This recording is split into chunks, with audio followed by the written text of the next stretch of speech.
गीता अध्याय 2 श्लोक 28 से 40। हे अर्जुन, संपूर्ण प्राणी इस जन्म से पहले अप्रकट थे और मरने के बाद भी अप्रकट हो जाने वाले हैं। केवल बीच में ही प्रकट है, फिर ऐसी स्थिति में क्या शोक करना है। कोई एक महापुरुष इस आत्मा को आश्चर्य की भांति देखता है और वैसे ही दूसरा कोई महापुरुष इसके तत्व का आश्चर्य की भांति वर्णन करता है, तथा दूसरा कोई अधिकारी पुरुष इसे आश्चर्य की भांति सुनता है और कोई कोई तो सुनकर भी इसको नहीं जानता।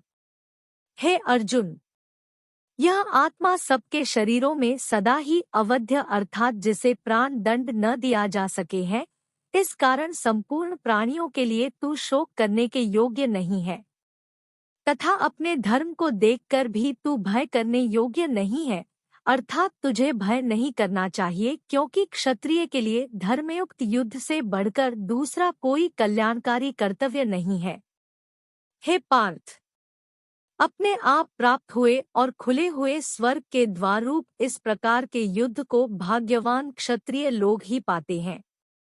किंतु यदि तू इस धर्मयुक्त युद्ध को नहीं करेगा तो स्वधर्म और कीर्ति को खोकर पाप को प्राप्त होगा, तथा सब लोग तेरी बहुत काल तक रहने वाली अपकीर्ति भी कथन करेंगे, और माननीय पुरुष के लिए अपकीर्ति मरण से भी बढ़कर है।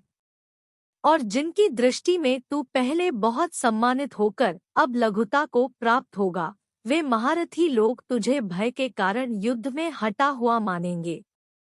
तेरे वैरी लोग तेरे सामर्थ्य की निंदा करते हुए तुझे बहुत से न कहने योग्य वचन भी कहेंगे, उससे अधिक दुख और क्या होगा।